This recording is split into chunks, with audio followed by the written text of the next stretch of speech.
राधे राधे भाई सारणों, कैसे हैं सभी। उम्मीद है अच्छे होंगे, ज़बरदस्त होंगे, शानदार होंगे और अपनी पढ़ाई को निरंतर गति दे रहे होंगे। और उसी गति को और बढ़ाने के लिए आपके बीच में एक बार फिर हिंदी प्रैक्टिस सेट नंबर 7 को लेकर के आ चुके हैं। उम्मीद है सभी ने पिछले प्रैक्टिस सेटों को काफ़ी ध्यान से लगाया होगा और अपनी काबिलियत को पहचानने में महत्वपूर्ण योगदान इन प्रैक्टिस सेटों का आपके बीच में रहा होगा। इसी आशा, इसी उम्मीद के साथ कि आप सभी का ये प्रैक्टिस सेट आपके पेपर में आपकी बहुत ज़्यादा मदद करें, उसी के साथ शुरुआत करते हैं आज के प्रैक्टिस सेट नंबर 7 की। तो आइए भाई, क्वेश्चन नंबर 1 आपका आने वाला है और ये रहा प्रश्न नंबर 1। नेहा की आंखों से आंसू टपक पड़ा। उपयुक्त वाक्य के किस भाग में अशुद्धि है? अशुद्धि से संबंधित ये आपका प्रश्न है। आप सभी विद्यार्थी इस प्रश्न का सही जवाब दे पा रहे होंगे। जल्दी से जवाब देंगे भाई, क्या इस प्रश्न का जवाब आने वाला है? वाक्य अशुद्धि है। अब तुम्हें देखना है कि यहाँ किस भाग में अशुद्धि हो रही है। तो देखिए, नेहा की आंखों से आंसू टपक पड़ा। तो भाई क्या टपक पड़ा? आंसू की बात कर रहा है सर यहाँ से, ठीक है। तो किस भाग में अशुद्धि है? आंखों में, नेहा में, या टपक पड़ा, या आपका केवल आंसू? तो ध्यान देना होगा मेरे भाई। नेहा की आंखों से क्या टपक पड़ा? आंसू, जो कि अपने आप में हमेशा बहुवचन का रूप लेता है भाई। ऐसा नहीं है कि एक आंसू टपका और उसके लिए आपने एक बोलेंगे, हमेशा बहुवचन रहता है। इसलिए इस प्रश्न के साथ देखेंगे बहुवचन के साथ, तो बहुवचन के हिसाब से रहेगा आंसू टपक पड़ा। ये जो आपकी गलती है सर, यहाँ ये गलती क्या सही होगी कि आंसू टपक पड़े। मेरे भाई ये आंसू क्या होगा? आंसू टपक पड़े। तो इसलिए इस प्रश्न का जवाब जो होगा आपका यहाँ से ऑप्शन नंबर जो सी है, इसमें आपकी त्रुटि यहाँ पर हुई, ठीक है। तो ये प्रश्न नंबर 1 का ऑप्शन नंबर सी इसका सही जवाब हो जाएगा। बढ़िया, आगे। कर्म करो फल की चेष्टा मत करो। बात बिल्कुल सही है कि आप लोग कर्म करते जाइए, फल की तरफ नहीं देखना है, क्योंकि फल जो होगा वो भविष्य में आने वाला है। तो भविष्य की कोई नहीं बता सकता, लेकिन वर्तमान में आप नित्य प्रतिदिन अच्छे तरीके से काम करते जाइए। आगे क्या होगा इस बारे में बिल्कुल नहीं सोचें। तो इस वाक्य में चेष्टा के बदले कौन सा पद उचित होगा? सर चेष्टा की हम बात कर रहे हैं, तो चेष्टा के बदले क्या होगा? प्रयास, पर्याप्त, हासिल या आशा। जल्दी से इस प्रश्न का जवाब देंगे, उचित अर्थ निकालते हुए जवाब देंगे कि चेष्टा की जगह पर क्या आने वाला है आप लोगों का यहाँ से। जी जल्दी से जवाब देंगे भाई। जी जवाब आ चुका है आप सभी का यहाँ से। कर्म करो फल की चेष्टा मत करो। तो चेष्टा का मतलब क्या होगा? सर चेष्टा इच्छा होती है ना, इच्छा होती है, तो उसी के संबंध में एक समानार्थी आप लोग देखेंगे। तो क्या इच्छा को आप प्रयास कहेंगे? बिल्कुल नहीं। क्या प्राप्त कहेंगे? बिल्कुल नहीं। हासिल ये भी नहीं हो सकता। क्या होगा फिर? सर होगा आशा। चेष्टा है सर, आशा है, उम्मीद है। तो ये सारी चीज़ें एक उचित अर्थ के रूप में आ रही होंगी। तो प्रश्न नंबर 2 का प्रश्न जवाब हो चुका है ऑप्शन नंबर डी। चलिए अगला प्रश्न देखते हैं। निम्न विकल्पों में से कौन सा एक वाक्य क्रिया विशेषण से संबंध रखता है? मेरे भाई आप लोग विशेष तौर पर ध्यान दे पा रहे होंगे कि विकारी के जो भेद 4 हैं और अविकारी के भेद बात करते हैं उनके भी 4, उनसे संबंधित बहुत सारे प्रश्न पूछे गए हैं। तो बड़ा इंपॉर्टेंट होगा आपके लिए इन सभी चीज़ों को जानना। क्रिया विशेषण क्या होता है? क्रिया विशेषण, क्रिया विशेषण का मतलब है क्रिया की विशेषता बताने वाले को क्रिया विशेषण कहा जाता है। वह शब्द जो क्रिया की विशेषता बताए। तो इसके भी 4 भेद होते हैं क्रिया विशेषण के।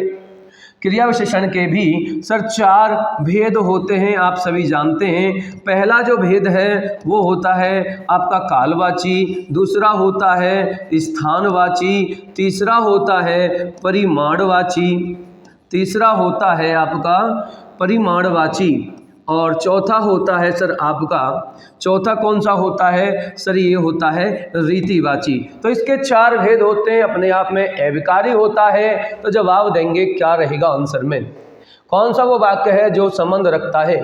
चलिए, शेर जंगल में रहता है, देखिए रहना अपने आप में क्रिया है, लेकिन इसकी कोई विशेषता यहाँ पर नहीं बताई जा रही है। महिमा सो रही है, सोना अपने आप में एक क्रिया है, तो यहाँ क्रिया की विशेषता किसी के द्वारा नहीं बताई गई, इसलिए ये भी नहीं हो सकता, ये भी नहीं हो सकता। रमण रो रहा है, तो यहाँ पर भी केवल क्रिया आई है, केवल क्रिया की विशेषता कुछ नहीं बताई जा रही है। ऑप्शन लास्ट बचा, यही आपका जवाब होने वाला है, रमेश अच्छा खेल रहा है। तो यहाँ पर क्रिया अपने आप में खेल है, अच्छा अपने आप में इसकी एक विशेषता है। तो मेरे भाई इस प्रश्न का सही जवाब हुआ ऑप्शन नंबर डी, जो क्रिया की विशेषता को बताए। क्रिया की विशेषता यहाँ क्या है कि अच्छा है, खेल कैसा है, अच्छा है, इसलिए इस प्रश्न का जवाब ऑप्शन नंबर डी हो जाएगा। आगे बढ़ते हैं अगले प्रश्न की तरफ। खाली जगह का जोर लगाना, इस मुहावरे का पूरा करना होगा आप लोगों को। मुहावरे अलग अलग तरीके से आपसे पूछे जा रहे हैं, आप लोगों को गहन अध्ययन करना होगा। आइए बात करते हैं इस मुहावरे को पूरा कैसे करेंगे। आमने सामने, जोर, एड़ी चोटी या पहाड़ चोटी। जोर लगाना, मेरे भाई क्या मुहावरा फिल करने वाला है, क्या मुहावरा ये रहेगा, आमने सामने का जोर लगाना, ये तो इसमें उचित अर्थ नहीं बनेगा। क्या ये होगा जोर का जोर लगाना, ये तो हो ही नहीं सकता है, अर्थ ही मैच नहीं खा रहा है। इसके बाद में एड़ी चोटी या पहाड़ चोटी, पहाड़ चोटी का जोर लगाना कभी नहीं होता है। तो क्या सही जवाब होगा आप लोगों का, सर जवाब होगा ऑप्शन नंबर सी, क्या एड़ी चोटी। मेरे भाई समय आ चुका है कि आप लोगों को एड़ी चोटी का जोर लगाना ही होगा। आपका एसएससी एग्जाम यदि करना है तो तन मन से लग जाइए और अच्छे से अपने आप को आगे बढ़ा रहिए। तो एड़ी चोटी का जोर लगाना ही इस मुहावरे को सही तरीके से पूरा कर रहा होगा। ठीक है, आगे बढ़ते हैं। निम्न में से किस वाक्य में प्रेरणार्थक क्रिया है, बड़ा इंपॉर्टेंट है क्रिया का जो भी टॉपिक है सर आपका। आप जानते हैं क्रिया रचना के आधार पर 4 प्रकार की होती है, 4 प्रकार की होती है, जिसमें हम बात करते हैं रचना के आधार पर। रचना के आधार पर जो हमारे 4 प्रकार हैं उसमें पहले ही आपका यहाँ से प्रेरणार्थक की हम बात कर लेते हैं, नंबर 2 संयुक्त की बात करते हैं, नंबर 3 आपका नाम धातु होता है, नाम धातु होता है, और नंबर 4 होता है पूर्व कालिक आप लोगों का यहाँ से। ठीक है, तो यहाँ रचना के आधार पर इसके 4 भेद होते हैं, उनमें से प्रेरणार्थक की हम बात कर रहे हैं। प्रेरणार्थक का मतलब है कि ऐसा कार्य जो 2 व्यक्तियों के बीच में होता है। कहने का मतलब है कि किसी से प्रेरणा पा करके कोई कार्य करे, कोई व्यक्ति मोटिवेशन स्पीच देता है, सुनने वाले उसे सुनते हैं जो श्रोता कहलाते हैं, लेकिन उनसे मोटिवेट होकर के यदि वो श्रोता कार्य करने लगते हैं तो वो प्रेरणार्थक की कंडीशन में आ जाते हैं। कैसे पहचान करेंगे उनकी, प्रेरणार्थक क्रिया के संबंध में मैं आपको बताना चाहूँगा बहुत छोटी सी शॉर्ट ट्रिक कि आप लोगों को बात करूँ मैं, प्रत्यय लगा होगा उस क्रिया में, और वो प्रत्यय क्या होगा, आना और अवाना। ये 2 प्रत्यय आप लोग ध्यान देंगे, 2 प्रत्ययों को ध्यान देंगे, और ये क्रिया के पीछे यदि कहीं पर भी लगे हुए मिलते हैं तो समझ लेना कि वही प्रेरणार्थक क्रिया है। ठीक है, तो चलिए भाई, और दूसरी रूप में यदि मैं बताऊं आपको कि खुद व्यक्ति किसी का कार्य है, मालिक है, मालिक के पास में कोई गाड़ी है, तो मालिक अपने नौकर से यदि गाड़ी को धुलवाता है तो वो भी एक क्या होगी सर, प्रेरणार्थक क्रिया कहलाएगी। आइए, धर्मेंद्र पढ़कर सो गया। सर कर की यदि बात करूंगा तो कर तो लगा होता है, कर का मतलब है कार्य का समाप्त होना, कर का मतलब है, तो ये क्या कहलाएगी, तो पूर्वकालिक हो जाएगी। ये तो सर आपकी पूर्वकालिक हो जाएगी। पूर्वकालिक की सबसे बड़ी पहचान है कि मुख्य क्रिया के पीछे यदि कर लगा है तो यह मान लीजिए कि पूर्वकालिक है। क्रिया दो होंगी, एक पहले खत्म हो चुकी होगी, दूसरी वर्तमान में चल रही होगी। जैसा कि यहाँ पर है, सीता राधा से पत्र पढ़वाती है। अब छोड़िए, सोहन ने खाना बना लिया। खाना बना लिया एक तो एक सरल वाक्य हो जाएगा सर आपका, खाना बना लिया, मुझे पढ़ने दो, ये भी एक सरल वाक्य हो जाएगा आपका यहाँ से। तो क्या बचा आपके पास में, सीता राधा से पत्र पढ़वाती है। पढ़वाना मैंने क्या बताया, आना और आवाना, ये आपके यहाँ पर लगे हुए मिलेंगे प्रत्यय। तो सीता राधा से पत्र पढ़वाती है, तो सीता ने खुद पत्र नहीं पढ़ा है, राधा से पढ़वाया है। कहने का मतलब है खुद का कार्य दूसरों से जब कराया जाता है तो वो प्रेरणार्थक क्रिया कहलाती है। तो इसलिए इस प्रश्न का जो जवाब हुआ सर आपका, वो हुआ आपका ऑप्शन नंबर बी, इसका सही जवाब हो जाएगा। आगे बढ़ते हैं अगले प्रश्न की तरफ। नीचे दिए गए वाक्यांशों के लिए उचित शब्द दिए गए विकल्पों में से चुनिए जिसका ज्ञान इंद्रियों द्वारा न हो सके। जो हमारी इंद्रियां हैं उसका ज्ञान न कर पाए तो उसके लिए एक वाक्यांश का एक वे आपको शब्द बताना होगा। क्या हो सकता है इस प्रश्न का जवाब बताइए। क्या अग्र सोची होगा, अचिंत्य होगा, अज्ञात होगा या अगोचर होगा। ने लग रहा है, ये बात तो कन्फर्म है कि ज़्यादातर शब्द के आगे ए लगना उपसर्ग का बहुत ज़रूरी होगा क्योंकि वो नहीं की बात कर रहा होगा। तो आइए भाई, जिसका ज्ञान इंद्रियों द्वारा न हो उसे क्या कहा जाएगा सर, उसका आंसर होगा आपका अगोचर। गोचर माने जिसका इंद्रियों का ज्ञान किया जा सके, ए का मतलब नहीं, इसका मतलब है कि जिसका ज्ञान इंद्रियों द्वारा ना हो सके उसे क्या कहा जाएगा सर, आपका ऑप्शन नंबर ए अगोचर इसका सही जवाब हो जाएगा। आगे बढ़िए। सागर की तरह बड़ा होने का कोई महत्व तो नहीं अगर किसी की प्यास न बुझा सके। वाक्य में प्रयुक्त सागर, ध्यान देना होगा, पर्यायवाची पूछने का अलग पैटर्न। वाक्य में प्रयोग करके पूरा दिया हुआ है तो पूरा पढ़ना ही होगा। सागर शब्द का पर्यायवाची शब्द नहीं है। आप लोग यहाँ तक नहीं पहुँचते हैं, आप लोग यहाँ तक नहीं पहुँचते हैं, नहीं को नहीं देखते हैं, गलतियाँ करके आ जाते हैं। तो इनमें पर्यायवाची शब्द नहीं है, वो आप लोगों को बताना है। क्या होगा, उदधि, जगधि, वारिधि या जलधि। मेरे भाई एक बात याद रखना, जिसके भी पीछे ये धी आता है इसका मतलब होता है धारण करना, इसका मतलब होता है धारण करना। पहली बात, अर्थ कहाँ होगा, उद के साथ होगा, जग के साथ होगा, वारी के साथ होगा, जल के साथ होगा। तो अब यहाँ पर सागर की यदि मैं बात करूँ, सागर क्या धारण करता है सर, जल धारण करता है। तो इसका मतलब है जो जल वाले हैं वो सारे आपके होने वाले हैं सागर के साथ। कैसे, जलधि, जल को धारण करने वाला कौन होगा, वो सागर ही होगा। वारी, जल का पर्यायवाची आपका वारी, ये भी आपका हो जाएगा, ठीक है। अच्छा, उदधि, उद का मतलब है सर किससे है सर, जल की हम बात कर रहे हैं यहाँ पर, तो ये भी आपका हो जाएगा। जग, संसार, संसार को धारण करने वाला कौन नहीं होता सर, सागर नहीं होता है। इसलिए इस प्रश्न का जवाब जो होगा सही आंसर में वो बेटा आपका ऑप्शन नंबर बी हो जाएगा, जगधि। बढ़िए आगे, अगला प्रश्न है, पुंडरीक और चंपा के पुष्प बहुत सुंदर होते हैं।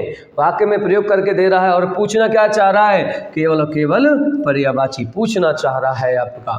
तो इस प्रश्न का जवाब देंगे पुंडरीक और चंपा के पुष्प बहुत सुंदर होते हैं। तो पुंडरीक का पर्यायवाची पूछा है, पुंडरीक किसका पर्यायवाची होने वाला, जल्दी से जवाब देंगे भाई। जी बिल्कुल सही है, आप लोगों ने जवाब दिया है सर। पुंडरीक जो होता है, पुंडरीक जो होता है वो कौन होता है सर? कमल आपका होता है। कौन होता है? कमल आपका होता है। इसके अलावा क्या होता है सर इसका? अरविंद भी तो होता है सर यहाँ से आपका, और भी बहुत सारे पर्यायवाची हैं। ठीक है, आगे हम बात करेंगे। तो इस प्रश्न का जवाब हुआ आपका ऑप्शन नंबर बी, इस प्रश्न का सही जवाब हो जाएगा। आगे बढ़िए, निम्न वाक्य में रेखांकित अंश के स्थान पर सबसे उपयुक्त विकल्प कौन सा होगा? तो मेरे भाई मकान गिर जाने का संदेह है, तो ये अंडरलाइन इस पर हुआ है आपका इसमें उचित शब्द का प्रयोग करना होगा। जल्दी से करेंगे भाई। संदेह की जगह पर उचित विकल्प क्या होगा? क्या संदेश होगा, क्या इच्छा होगी, क्या डर होगा, या उम्मीद होगी? मकान गिर जाने का संदेह है, तो संदेह का मतलब क्या होगा सर? संदेश होगा? बिल्कुल नहीं होगा। क्या इच्छा? ये तो हो ही नहीं सकता आपका। उम्मीद, आशा की हम बात करें तो ये भी नहीं होगा। तो किसी चीज़ का बिगड़ने की जब बात होती है, किसी कार्य के बिगड़ने का क्या होता है, तो हमारे अंदर डर महसूस होता है ना, डर बैठ जाता है ना कि पता नहीं पेपर देने जा रहे हैं, पास होंगे या नहीं। तो वो संदेह, वो क्या है कि डर है सर आपका। तो डर ही आपका ऑप्शन नंबर सी इस प्रश्न का सही जवाब हो जाएगा। आगे बढ़िए अगले प्रश्न की तरफ। रमेश के घर के पास एक खाली जगह है जिसमें से वह पानी भरता है। वाक्य में रिक्त स्थान की पूर्ति शुद्ध शब्द द्वारा करनी है आप लोगों को। तो इस वाक्य को पूरा करिए। रिक्त स्थान से संबंधित एक प्रश्न आपको मिलेगा जरूर। आपको क्या होगा? कुआं, कुआं, कोवा और कुआं। कहने का मतलब है 4 ऑप्शन है। कुआं बात सही है, लेकिन वर्तनी की दृष्टि से सही आप लोगों को बताना होगा। इस बात को ख्याल रखना है। तो वर्तनी कैसे पूछी जा सकती है, वो उसका तरीका कुछ भी हो सकता है। आप लोगों का ध्यान होना चाहिए कि शब्द कैसे लिखा हुआ है, वाक्य पूछना क्या चाह रहा है। तो आइए भाई, हमारा जो देखिए कुआं बोल रहा है, ये हो ही नहीं सकता है आपका। कुआं ये तो बिल्कुल गलत है। अब ये आपके सामने, ये जब आपके सामने 2 आ चुके हैं सर यहाँ से, तो इनमें बड़ा कंफ्यूज होता है कि कौन सा हमारा सही होने वाला है आपका। तो मेरे भाई चंद्र बिंदु वाला जो होता है वो हमेशा और हमेशा कुआं के ऊपर आपका सही होता है। जैसे मैं बात करूँ, एक आपकी बात करें सर आँख के ऊपर लगा होता है, बात करें सर आपका गाँव के ऊपर भी लगा होता है, तो ये चंद्र बिंदु वाला ही आपके सामने सही होगा। तो ये ऑप्शन नंबर ए इस प्रश्न का सही जवाब हो जाएगा। रमेश के घर के पास क्या है? एक कुआं है। ठीक है, तो याद रखना है ऑप्शन नंबर ए सही जवाब हो जाएगा। प्रश्न नंबर 11 है आपका स्वागत। स्वागत खाली जगह है। उपयुक्त वाक्य में रिक्त स्थान के लिए उपयुक्त विकल्प निम्न में से क्या होने वाला है भाई? स्वागत क्या होगा? क्या है इससे अर्थ? से अभिप्राय, रूठ कर जाने के लिए किया जाने वाला अभिवादन से अभिप्राय, आगमन के लिए किया जाने वाला अभिवादन से अभिप्राय, जाने के लिए किया जाने वाला अभिवादन से अभिप्राय, मनाने के लिए किया जाने वाला अभिवादन। तो ये शब्द जो स्वागत है, इसके संबंध में सही अर्थ क्या आएगा, ये आप लोगों को बताना होगा। जी बिल्कुल सही जवाब दिया है आप लोगों ने, बिल्कुल सही जवाब दिया है कि स्वागत का जो अर्थ होगा ना सर आपका से अभिप्राय। से अभिप्राय क्या है? आगमन के लिए किया जाने वाला अभिवादन। कोई भी व्यक्ति जब आता है, आप लोग क्या करते हैं, कोई भी शुभ कार्य होता है तो गेस्टों को जब बुलाते हैं तो उनके स्वागत के लिए लोग बाहर खड़े हुए होते हैं, अपने घर के दरवाजे पर खड़े हुए होते हैं। तो वो क्या होता है? बुलाने की बात करते हैं सर यहाँ से। आगमन, आगमन माने आने के लिए जो स्वागत अभिवादन किया जाता है उसे ही स्वागत का रूप दिया जाता है। इसलिए ऑप्शन नंबर 20 का प्रश्न का सही जवाब हो जाएगा। ठीक है, आगे बढ़िए। अगला प्रश्न है निम्न विकल्पों में से खेल की मूली, नहीं ये होगा खेत की मूली, ये होगा भाई आपका खेत की मूली। मुहावरे का अर्थ बताना है। एक मुहावरा है, नॉर्मल आमतौर पर व्यक्ति बोल देते हैं खेत की मूली, तो इसका अर्थ क्या होने वाला है बताइए। क्या शक्तिशाली व्यक्ति होगा, क्या गणमान्य व्यक्ति होगा, या महामानवतावादी होना, या नग्न व्यक्ति होना? नग्न व्यक्ति होना। बताइए इस प्रश्न का सही जवाब क्या आने वाला है। नॉर्मली सभी बोल देते हैं भाई खेत की मूली, तो किस खेत की मूली है ना, बोल देते हैं ना, इसका मतलब है उसे सामने वाले को कुछ भी नहीं समझना। खेत की मूली का मतलब यही तो है। लोग कह देते हैं भाई अभिमान में, बोले तू है क्या मेरे सामने, तू किस खेत की मूली है, तो इसका मतलब है उसे बिल्कुल शून्य समझना, वो सामने वाला बिल्कुल ख़त्म है, इसका मतलब ये है आपका। तो इसका जवाब क्या होगा आपका यहाँ से भाई, नग्न व्यक्ति। नग्न का मतलब है कुछ न मानना, बिल्कुल शून्य समझना सामने वाले को। तो ये खेत की मूली का अर्थ हो जाएगा सही मुहावरे के साथ में। निम्न वाक्यांशों के एक शब्द का प्रयोग करना है। विष्णु का उपासक। विष्णु का उपासक क्या कहलाता है? विष्णु की उपासना करने वाला, पूजा करने वाले को हम एक शब्द में क्या कह सकते हैं? क्या बांधव कह सकते हैं, क्या वैष्णव कह सकते हैं, क्या शोषक कह सकते हैं, या शैव कह सकते हैं? जल्दी से बताइए भाई आपका यहाँ से विष्णु का उपासक क्या कहलाएगा? बिल्कुल सही जवाब है, बिल्कुल सही जवाब है कि सर इस प्रश्न का जवाब ऑप्शन नंबर बी हो जाएगा आपका। शैव क्या होता है सर? शैव का उपासक की हम बात कर रहे हैं, वैष्णव, ठीक है, वैष्णव होगा विष्णु का उपासक आपका, बिल्कुल सही जवाब है। बढ़िए अगले प्रश्न की तरफ। अमंगल सूचक वह शक कहलाता है, इसके एकार्थी सबसे निम्न वाक्य पूर्ण कीजिए। तो यहाँ पर बात करूँगा मैं आपका यहाँ से, अमंगल सूचक वह शक कहलाता है जी। यहाँ पर आपको जो बताना है, जो ये शक शब्द है ना, इसको फिल करते हुए इसका उचित अर्थ यहाँ पर आपको लेकर आना है। अमंगल सूचक भय शक कहलाता है, इसके लिए एक अर्थी बताना है आपको, पूर्ण वाक्य करना है। माँ को, खाली जगह है कि शायद बेटा घर वापस नहीं आए, क्या है माँ को? शक के आधार पर बताना, ये जो शब्द है इसके आधार पर इसको फिल करना है। बहुत ध्यान से करना है बेटा, बहुत ध्यान से इसका अर्थ निकाल कर करना है आपको। बता रहा हूँ, शक जो है इसकी हम बात कर रहे हैं, इसके लिए एक शब्द की बात करेंगे। तो माँ को क्या है? माँ को भावना है कि शायद बेटा वापस नहीं आए, ये तो बिल्कुल गलत बात है भाई, ठीक है। आशंका है, संदेह है, या मर्सना है भाई? मर्सना भी नहीं हो सकता है आपका, संदेश तो होगा नहीं, संदेह तो डर होता है, संदेश तो किसी को पत्र भेजने की बात होती है, किसी मैसेज भेजने की बात होती है। तो हम क्या जवाब होगा? आशंका। शक का मतलब सर यहाँ से आशंका की बात कर रहा होगा। माँ को आशंका है, उन्हें लग रहा है कि शायद बेटा घर वापस न आए, ठीक है। तो इस प्रश्न का जो जवाब होगा ऑप्शन नंबर सी इसका सही जवाब हो जाएगा। आगे बढ़िए, अगला प्रश्न है, निम्न में से क्या शादी का, देखो शादी का समानार्थी शब्द नहीं है? इस बात पर विशेष फोकस करके चलना है कि नहीं है, ध्यान रखना भाई आपका। शादी का क्या नहीं है अर्थ, बताइए जल्दी से। पाणी ग्रहण, पाणी बात माने हाथ ग्रहण ही तो होता है। पाणी का मतलब क्या है? पाणी का मतलब ही हाथ से है, तो हाथ में हाथ ही तो लिया जाता है भाई, शादी का बंधन यही तो है, ग्रहण करना। परिणय, विवाह या ग्रहण, तो बताएंगे जल्दी से इस प्रश्न का सही जवाब जी। पाणी माने ये तो हो सकता है, बिल्कुल होगा, क्योंकि हाथ की बात कर रहा है। हाथ ग्रहण करना, शादी में क्या होता है? एक दूसरे का हाथ ही तो ग्रहण किया जाता है। आगे चलिए, परिणय भी आपका होता है भाई। विवाह की हम बात करते हैं, ये संस्कृत के रूप में आपका, हिंदी विवाह की बात कर रहे हैं, क्या नहीं होगा? ग्रहण नहीं होगा भाई, ग्रहण नहीं होगा इस प्रश्न का जवाब आपका, ठीक है। तो option number D is right answer. अब इसके बाद में 5 प्रश्न जो आने वाले हैं वो आपके यहाँ से पैराग्राफ के तौर पर आएंगे और उनका जवाब आप लोगों को देना होगा।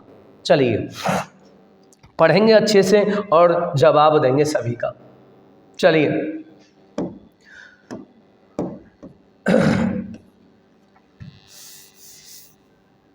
जल्दी से जवाब दीजिए भाई आपका इन्हें इधर से।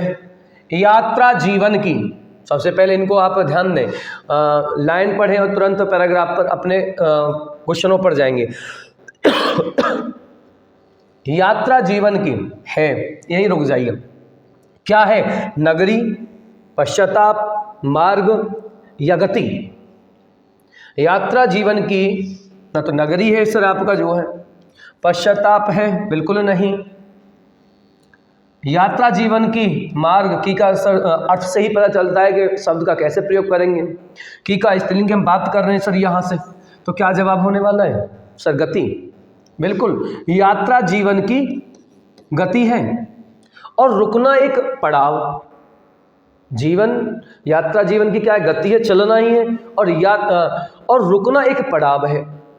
परिवारजनों अथवा मित्रों के साथ यात्रा करने का क्या हाल साथ, जब परिवार वालों के साथ में हम कोई कार्य करते हैं या यात्रा ही करते हैं तो क्या आता है हमें? सर, हाल, साथ, आनंद या स्वभाव। तो इस प्रश्न का जवाब क्या होगा? Option number D. हमें क्या आता है? आनंद आता है। परिवार के साथ में कभी घूमने जाएं या परिवार के साथ बैठ करके बातें करें या परिवार के साथ में खाना खाएं तो उसमें क्या होता है? सर, आनंद आता है। ठीक है, इसके बाद 18 आगे बढ़ेंगे तो इसका क्या हो गया? सर, ये आपने भर दिया, ये आनंद। आनंद ही निराला है। परीक्षा समाप्त होने के किंतु, पश्चात, बीच या स्थान बताइए। परीक्षा समाप्त होने के हम 4 मित्रों ने किसी पर्वतीय प्रदेश की यात्रा का निर्णय लिया। क्या होने के भाई? यहाँ से परीक्षा समाप्त होने के किंतु, पश्चात, बीच या स्थान। परीक्षा समाप्त हो गई, उसके बाद में इन्होंने यात्रा करने का निर्णय लिया। तो क्या होगा? सर, ये होगा कि पश्चात।